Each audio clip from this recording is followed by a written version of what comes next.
자, 오늘 하나님의 말씀 우리 함께 보겠습니다.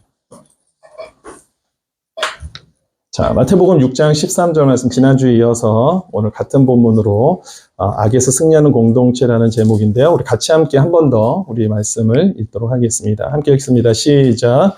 우리를 시험에 들게 하지 마시옵소서. 다만 악에서 구하시옵소서. 나라와 권세와 영광이 아버지께 영원히 있사옵나이다. 아멘, 아멘. 우리는 지난 시간에 시험이라는 주제의 말씀을 좀 나누었습니다. 그러면서 시험에 두 가지 종류가 있다고 말씀을 드렸는데요. 첫 번째는 우리를 유익하게 하기 위한 시험이 있다. 그리고 두 번째는 우리를 반대로 무너뜨리려고 하는, 망가뜨리려고 하는 시험이 있다라고 말씀을 드리면서 저는 첫 번째, 우리에게 유익이 되는 시험이 무엇인가에 대해서 말씀을 나누었습니다. 그러면서 두 가지를 말씀을 드렸죠. 그 가운데서도 한 가지는 우리로 하여금 우리의 현 믿음의 주소를 확인할 수 있는 시험이 있다.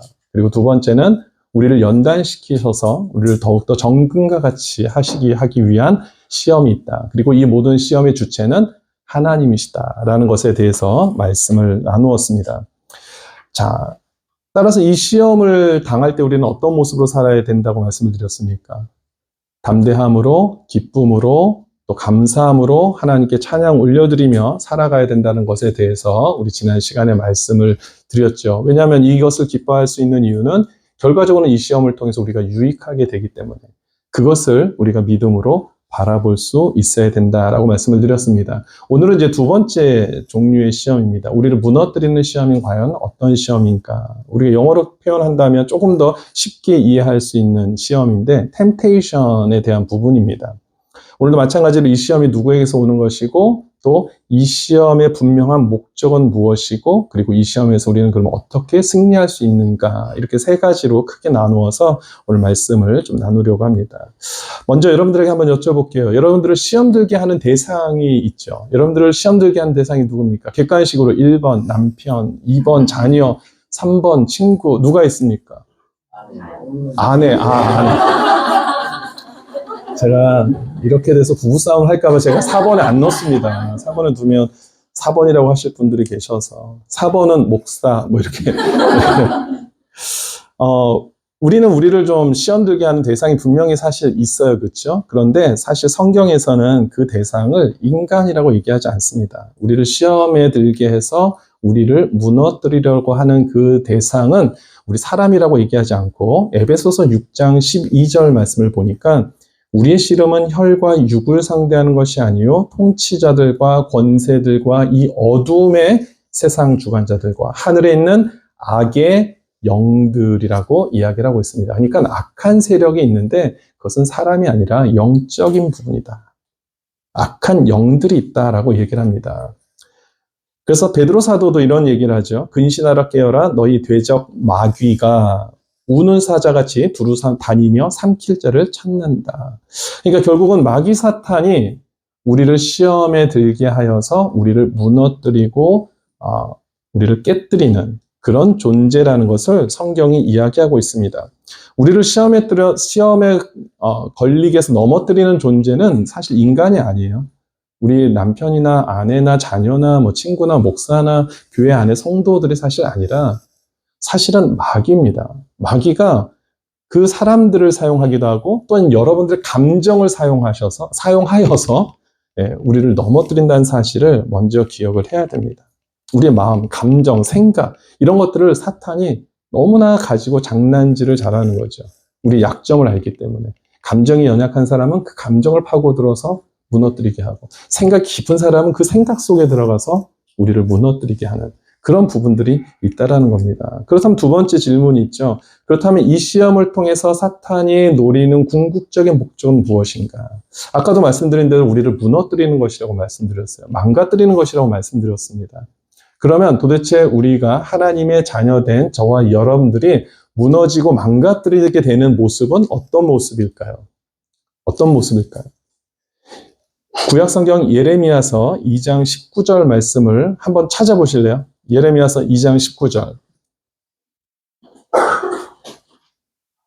저는 PPT가 없는 것도 감사한 것 같아요. 우리가 성경을 같이 또 찾아볼 수 있다는 면에서 또 좋은 부분이 있는 것 같습니다. 구약성경 예레미야서 2장 19절 우리 찾으신 분들이 같이 한 목소리로 크게 읽어보겠습니다. 시작. 징계하겠고 내 반역이 너를 책망할 것이라. 그런즉 내 하나님 여호와를 버림과 내 속에 나를 경외함이 없는 것이 악이요 고통인 줄 알라. 아멘. 뭐가 악이고 뭐가 고통이라고 말씀하고 있습니까?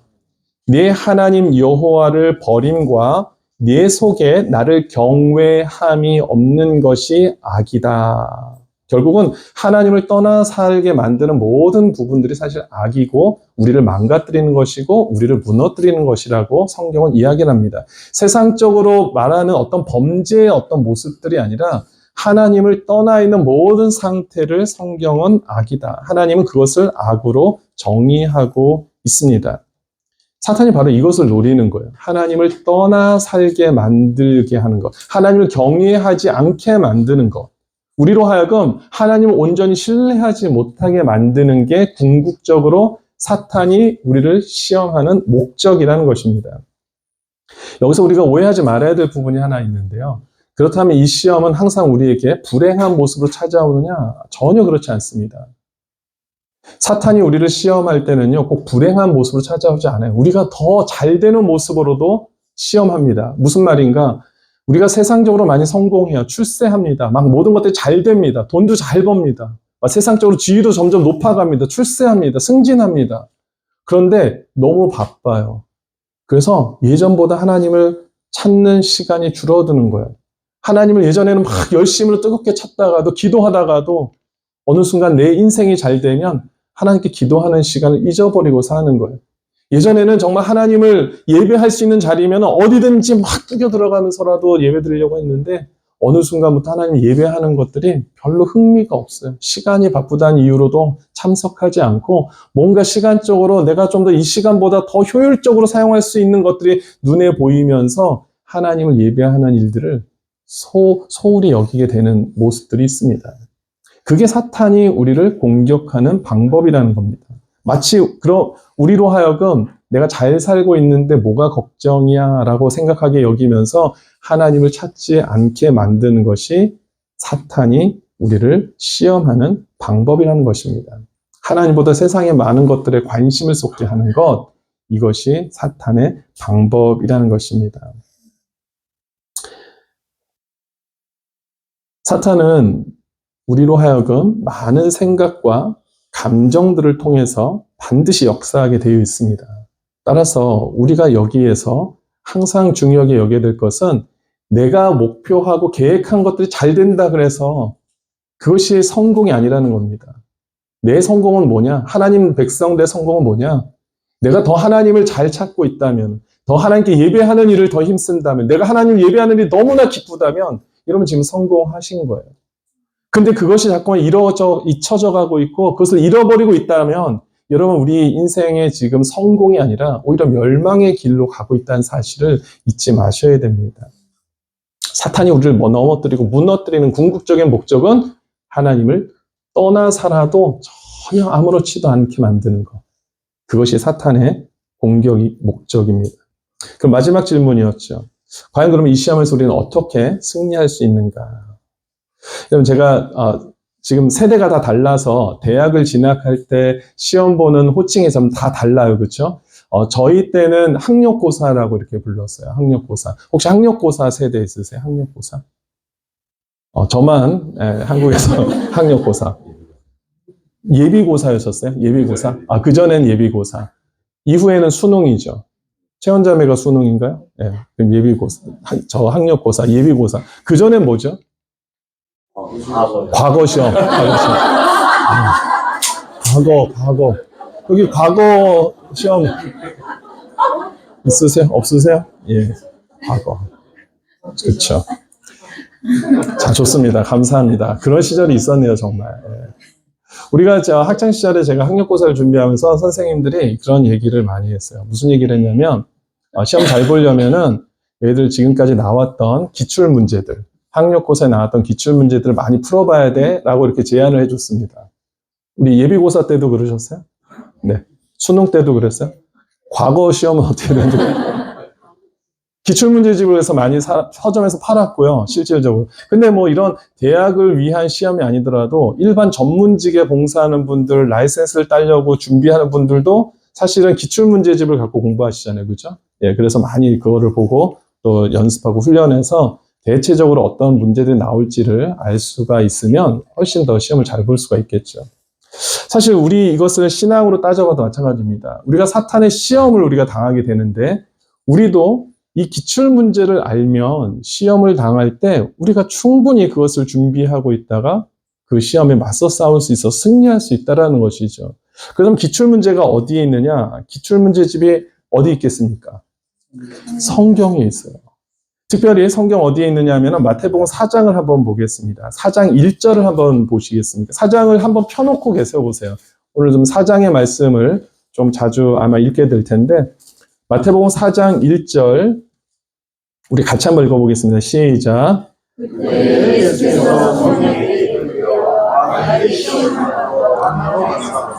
저는 예수님께 감사할 일들이 참 많은데 그중에 가장 감사한 것 중에 하나가요. 이렇게 기출 문제를 남겨놓으셨어요.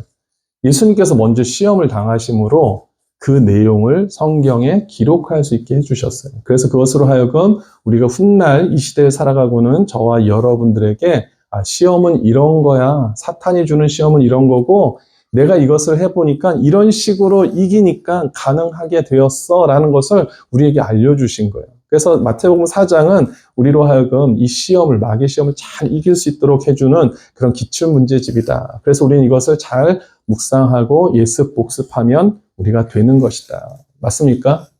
네, 아멘입니다. 자, 그러면 오늘 이제 예수님께서 당하신 이 시험의 내용을 좀 살펴보면서 사탄의 시험 유형들이 도대체 무엇인가, 그리고 예수님은 어떻게 이 시험에서 승리하셨는가를 우리가 한번 살펴보겠습니다. 너무나 신앙생활 여기 계신 분들이 대체적으로 오래 하신 분들이라서 내용을 사실은 다 여러분들 기억하고 계시고 수많은 목사님들 설교를 통해서 알고 계시겠지만 다시 한번 이것을 좀 정리하는 차원에서 말씀을 우리 함께 보겠습니다. 첫 번째 시험은 어떤 시험이었습니까? 돌로 명해서 떡을 만들어 먹으라는 것이었습니다. 여러분, 예수님께서 돌로 떡을 만드는 것이 무슨 대단한 시험이나 되겠습니까? 사실 이후에 보면은 요한복음에 보면은 예수님께서 가나 혼인잔치에 가셔가지고 포도주가 다 떨어지니까 물을 채워서 그것으로 포도주를 만드시는 그런 놀라운 기적도 행하셨잖아요. 그러니까 돌로 떡을 만드는 게 뭐 크게 큰 어려운 문제도 아니고 시험이라고 할 수 없습니다. 그런데 왜 이것이 시험인가? 여기에는 영적으로 큰 함정이 있기 때문에 그렇습니다. 단순히 돌을 떡으로 만드는 게 문제가 아니라 이 상황에서 엄청난 함정을 마귀가 파놓고 있었다는 겁니다. 자, 이 시험이 언제 일어났습니까? 그쵸? 예수님께서 40일을 금식하신 이후에, 직후에 일어났습니다. 그래서 성경에도 뭐라고 되어 있습니까? 줄이셨다. 금식하신 후에 줄이셨다라고 기록하고 있어요. 배고프다라는 겁니다. 사람이 배고플 때 무엇인가 공략을 할 때가요, 굉장히 사람을 무너뜨리기 쉬운 그런 때라고 합니다. 여러분 혹시 hangry라는 단어 들어보셨어요? hangry. 죄송해요. 발음이 hungry예요. 네. 그쵸. 지금 지금 잘하신 거예요. 모두가 다 hangry 알죠? 그러면은 참 제가 민망해지는데 이렇게 모르시니까 잘난 척 할 수도 있고 너무 좋죠. 맞아요. hungry라는 단어는 아시죠? hungry가 뭐죠? 배가 고플 때. angry는 뭡니까? 화가 나다. 이 두 단어가 합쳐진 게 hangry라는 단어입니다. 신종어예요. 이게 왜 이 단어가 등장을 하게 되냐면은 사람이 배고플 때일수록 감정적으로 부정적인 영향을 많이 받게 된다는 겁니다. 그래서 실질적으로 미국과 오스트리아 어떤 사립대학 공동 연구팀이 조사를 했더니 우리가 배고플 때 짜증이 37% 높아지고요. 분노가 34% 높아진대요. 그래서 저는 우리 더 블레싱 철치 성도님들의 바라기는 우리가 1시 반 예배잖아요. 꼭 식사를 하시고 이렇게 좀 오시면 좋겠어요. 예. 사람들이 금식 기도하는데요. 금식 기도하는 분들 중에 가끔씩 짜증을 많이 내시는 분들이 계세요. 금식 기도하고 짜증 내실 바에는 잘 드시고 짜증 내지 마시고 그냥 더 잘 이렇게 우리가 신앙생활 하는 게 훨씬 더 유익함이 있습니다. 우리가 금식 기도한다 그래서 모든 게 그냥 금식 기도하는 것 자체에 포커스를 두시면 안 되고 그것을 통해서 우리의 신앙생활을 어떻게 이어가고 있는지를 늘 우리가 잊지 말아야 돼요. 근데 아무튼 우리가 배가 고플수록 감정의 어떤 부정적인 영향을 많이 받게 된다는 것입니다. 따라서 사탄이 이때를 놓치지 않는 거예요. 우리의 사리 판별을 좀 어렵게 만드는.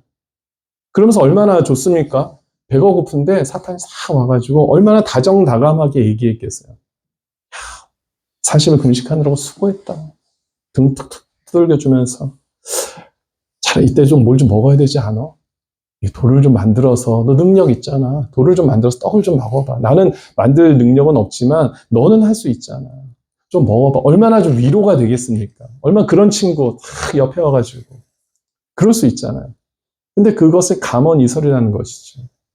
지금 이것은요 단순히 돌을 떡으로 만드는 어떤 능력 테스트가 아니라 이것에 아주 의미가 있는 것이 무엇이냐면 인생의 우선순위가 무엇인지를 잃어버리게 만드는 그런 시험인 것입니다. 인생의 우선순위를 잃어버리게 만들었어요. 예수님께서 이것을 왜 뿌리치겠습니까? 배고픈데 떡을 만들어서 먹으면 되지. 예전에 이 설교를 했던 어떤 분이 목사님 이건 사탄의 전략이 잘못된 것 같아요. 왜요? 금식하고 나서 그렇게 떡 먹으면 안 좋습니다. 그래서 돌로 떡을 만들어 먹으라는 얘기는 죽으라는 얘기밖에 안 되는데 차라리 사탄이 이 돌에게 명해서 죽을 만들어 먹으라 그랬으면 예수님 그 정도는 하지 않았겠습니까? 라고 얘기를 하시더라고요. 근데 사실 금식이 위험하긴 합니다. 진짜 금식을 오랫동안 하신 분들이요. 그 이후에 식사를 잘못하셔서 정말 돌아가신 분들도 사실 계세요. 목사님들 중에서도 계십니다. 조심하셔야 되는데 단순히 어떤 그런 우리가 이해할 수 있는 그런 것 때문에 예수님이 그것을 마다하신 것이 아니라 이 시험은 예수님이 알고 계셨어요. 아, 요거 봐라. 인생의 우선순위를 흐트러뜨리는구나. 그것을 예수님이 아시고 그 요구에 거절하신 것입니다. 그것이 무슨 말인가? 예수님께서 거절하시면서 뭐라고 말씀하신 것을 보면 알 수 있습니다. 사람이 떡으로만 살 것이 아니요 하나님의 입으로서 나오는 모든 말씀으로 살 것이라.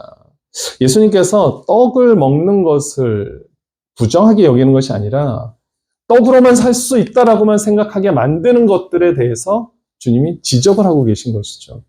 아니 육신의 몸을 갖고 먹어야죠.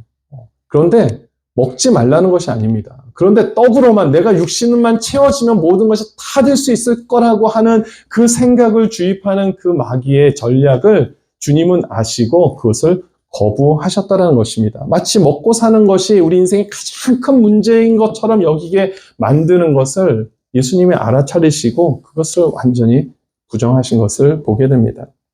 우리는 육적으로 살고 있지만 우리가 영적인 것이 떨어지게 되면 영적인 갈급함이 생기면 아무리 우리가 육적으로 많은 것을 누려도 우리 안에 평강이 생길 수가 없다라는 사실이죠. 이것에 대해서 요한복음 4장에 좋은 예화를 하나님께서 하나 보여주시는데 여기 보면 사마리아 사는 한 여인이 우물가에 물을 길르러 올라오게 되죠. 이때 누굴 만납니까? 예수님을 만나는 거예요. 예수님과 이 우물가의 여인이 많은 대화를 하시는데 예수님이 무엇을 알아차렸냐면 이 여인이 육적인 목마름도 있지만 영적인 갈급함이 있다는 것을 단번에 알아차리게 되셨어요.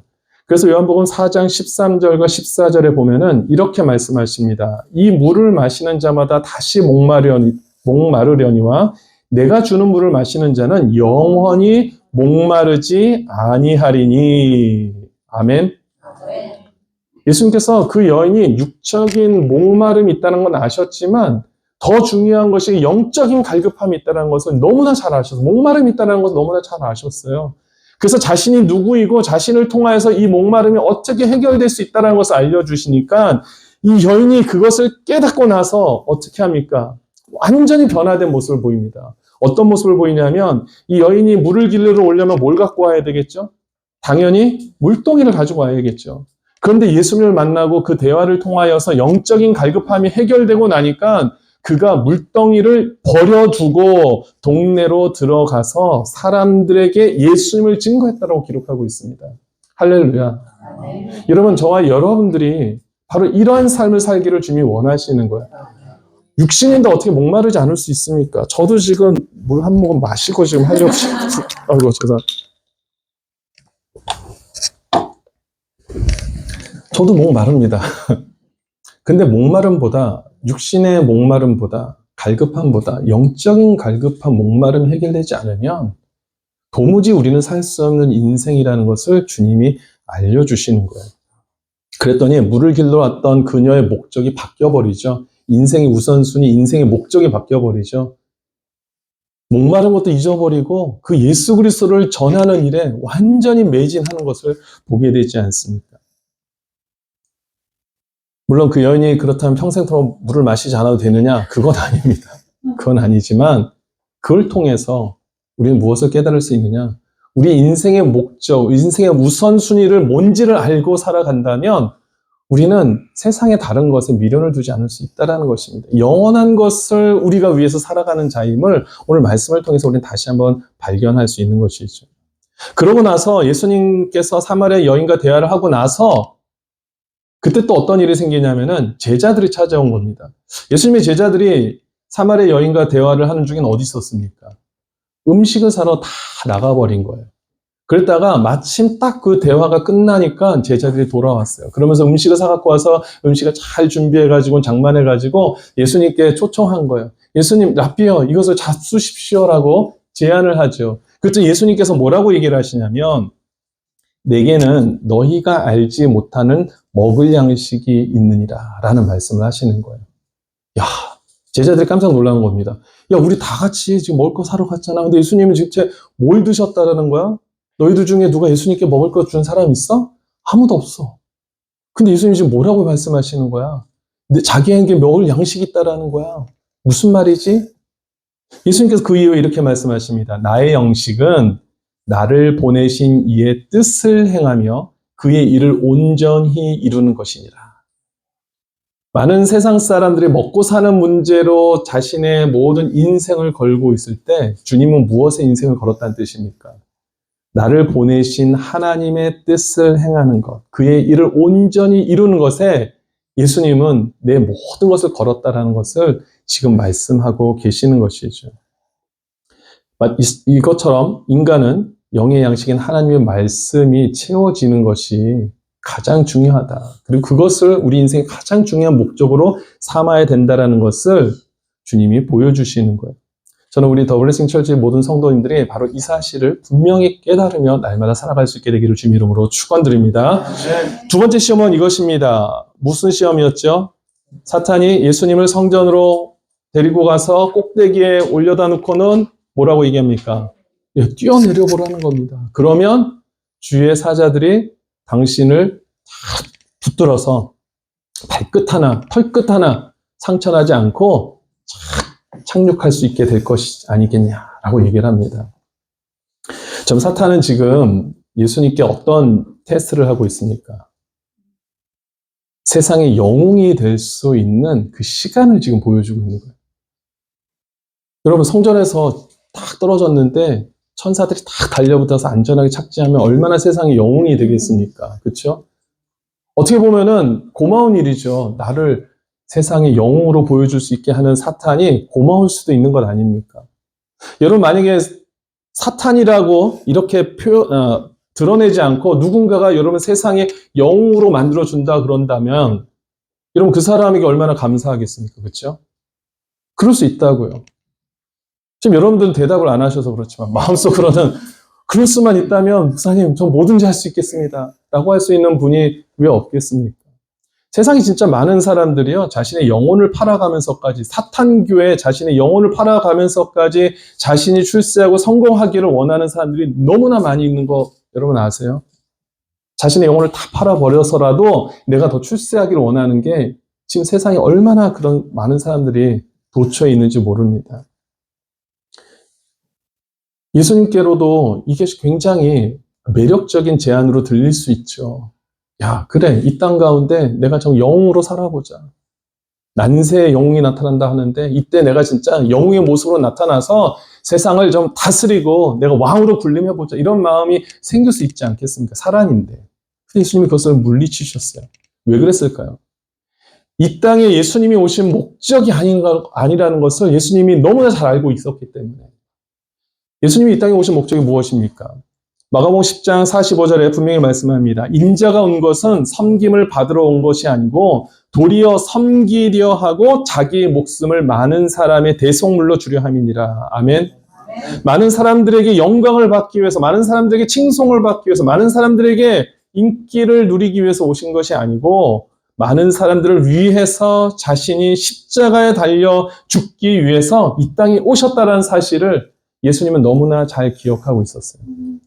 자신의 목적을 잃어버리지 않는 자들은요, 어떤 시험에서도 흔들리지 않습니다. 아멘? 여러분, 시험이 두려운 게 아니라 여러분의 인생의 목적이 흔들리는 것을 두려워하십시오. 마귀가 시험하는 것을 두려워할 필요 없습니다. 내 인생의 지금 목적을 잃어버리고 있는 것을 좀 두려워할 수 있는 우리 성도님들 되시기를 주님으로 축원드립니다.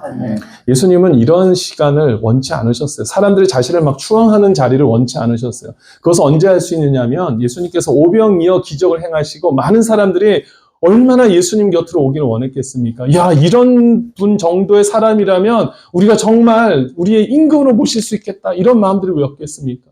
실제적으로 그런 일들이 일어났어요. 그래서 요한복음 6장 15절에 보니까 그러므로 예수께서 그들이 와서 자기를 억지로 붙들어 임금 삼으시려는 줄 아시고 다시 혼자 산으로 떠나가시니라. 일부러 그 자리를 피하셨다는 거예요. 자신을 임금 삼으려고 하는 사람들이 너무 많은 것을 알게 되셨어요. 왜 안 그러겠습니까? 놀라운 기적을 베풀었는데 영웅이 된 거죠. 인기인이 된 거 아닙니까? 막 인증샷 예수님하고 한번 찍어보고 싶지 않겠습니까? 요즘 같으면 인생 4컷 찍어보셨어요? 인생 4컷. 인생 4컷 아세요? 네. 인생 4컷 한번 찍어보고 싶을 거 아닙니까? 예수님과 같이. 예수님이 그 자리를 일부러 피하셨어요. 왜냐하면 예수님은 세상의 인기와 명예와 영광을 얻기 위해서 오신 것이 아니라 하나님이 이 땅에 보내신 목적을 이루기 위해서 오셨기 때문에. 그 목적이 뭐라고요? 자신을 대속물로 삼기 위해서. 십자가에 달려 죽는 것이 목적이었는데 오히려 사탄은 반대잖아요. 십자가를 내려놓지 못하게 만드는 것 아닙니까? 더 많은 것들을 소유하게 만들어서 오히려 십자가로 가지 않게 하기 위한 마음을 사탄은 지금 예수님께 심어주고 있는 것 아닙니까? 예수님은 우리로 하여금 자신의 십자가를 지고 따라오라고 말씀하고 있는데 사탄은 자꾸만 우리로 하여금 십자가를 내려놓으라고 얘기하면 거칠상스러운 거 왜 그거를 들고 다니는 거, 이고 다니는 거야? 좀 내려놔. 좀 편안하게 살아. 너 이 정도면 이제 다 내려놔도 돼. 그런 것들은 사탄이 얼마나 우리에게 그렇게 얘기하는지 모릅니다. 여러분들 가운데 혹시 지금 그런 마음이 막 몰려오는 분들 계시면 나사렛 예수 그리스도로 물리치시기를 주님 이름으로 축원드립니다. 그것은 하나님이 주신 마음이 결코 아닙니다. 십자가를 결코 주님은 내려놓으라고 말씀하신 적이 없어요. 그랬다면 예수님도 십자가에서 스스로 내려오시지 않았겠습니까? 그것을 왜 굳이 그 십자가에서 달려 돌아가십니까? 목적이 있으셨습니까? 능력이 없어서가 아니라 목적이 있었기 때문에. 우리는 그것을 착각하지 말아야 돼. 예수님이 능력이 없어서 못 내려오신 것이 아니라 하나님의 뜻을 이루기 위해서, 목적을 이루시기 위해서 내려오지 않으셨다는 사실을 우리가 기억하시면서 우리도 이 땅 가운데 우리 인생의 꽃을 피우려고 하지 마시고 하나님 앞에 인정받는 하늘나라에서 꽃을 피우기를 마음에 소원하는 우리 성도님들 되시기를 주님 이름으로 축원드립니다. 왜냐하면 이 땅에서의 꽃은요, 풀은 마르고 꽃은 시드나 무엇만이 영원합니까? 하나님의 말씀만이 영영히 설 수 있다라고 말씀하지 않습니까? 이 땅 가운데 꽃으로 막 피어봤자 우리 뭐 다 권불 10년, 화무 11억 뭐 이런 말 있지 않습니까? 아무리 이쁜 꽃도 열흘 지나면 다 그냥 시들 수밖에 없는 인생 아닙니까? 그러니까 이 땅에서 꽃을 우리는 피우는 인생이 아니라 하늘나라에서 꽃을 피우면 인정받는 인생인 줄 믿으시기 바랍니다. 그렇게 되면 우리는 십자가를 내려놓는 것이 아니고 우물가의 여인처럼 동아리를 내려놓게 되는 줄 믿습니다. 세상의 것들을 오히려 내려놓게 되죠. 우리 믿음이 더 깊어지면 깊어질수록 십자가는 더 붙잡으려고 하고 십자가에서는 오히려 안 떨어지려고 하고 오히려 내가 가지고 있는 물덩어리를 다 내려놓게 되는 줄 믿습니다. 이제 마지막 3번째 시험은 이것입니다. 높은 산으로 예수님을 데리고 와서는 온 천하의 영광을 보여주게 하죠. 그리고는 너 만약에 나한테 절하면, 나한테 경배하면 내가 이 모든 것들 너에게 줄게 라고 얘기를 합니다. 여러분, 이것은 어떤 부분이냐면요. 우리가 누구를 경배해야 되고 누구를 경외해야 되는지를 지금 알게 하는 시험입니다. 아까 말씀드렸죠. 악이 무엇이라고요? 하나님을 경외하지 못하게 하는 것이 악이라는 겁니다.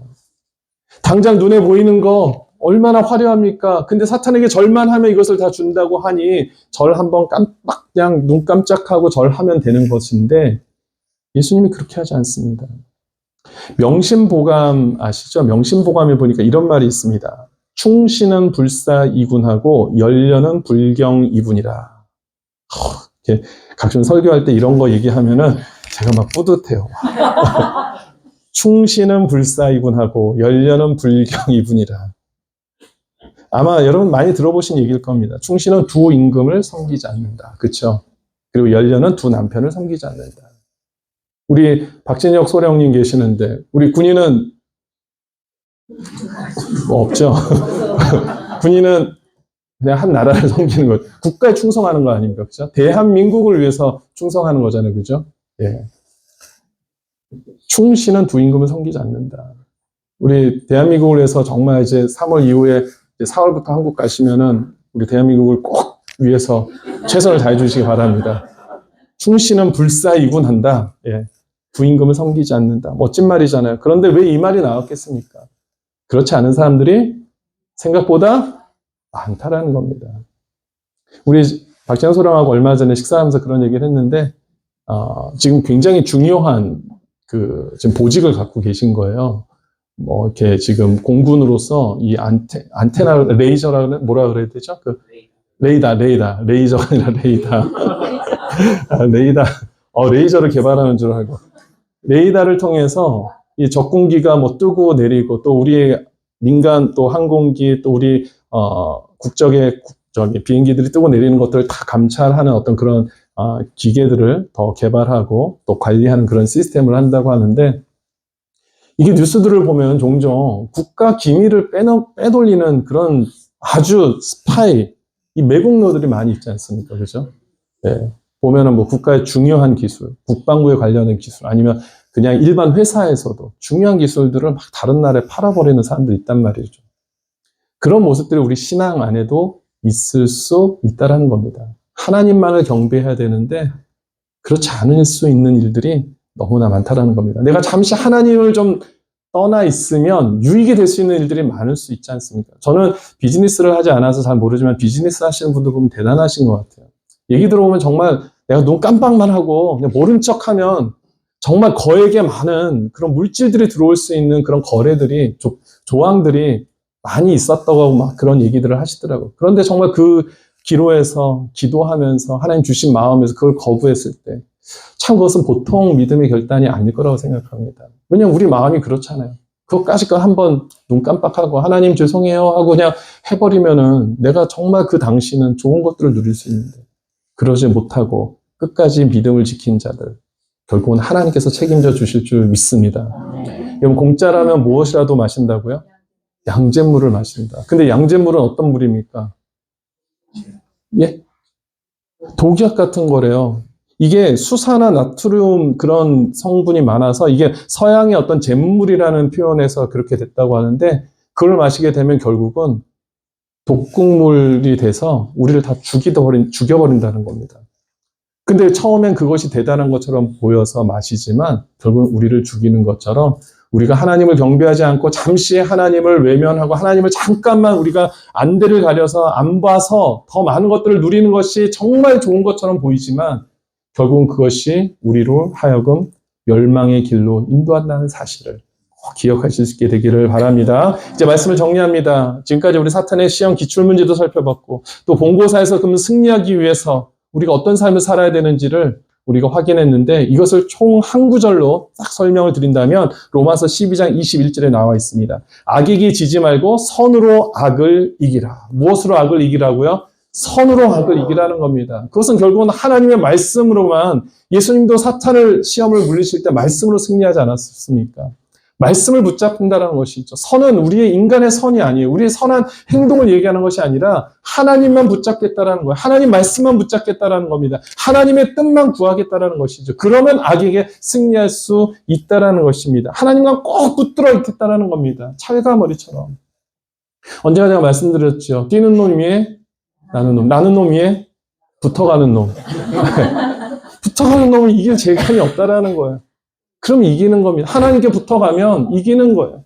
하나님께 붙어갈 수 있는 가장 강력한 접착제가 바로 말씀이고요. 그 다음에 기도입니다.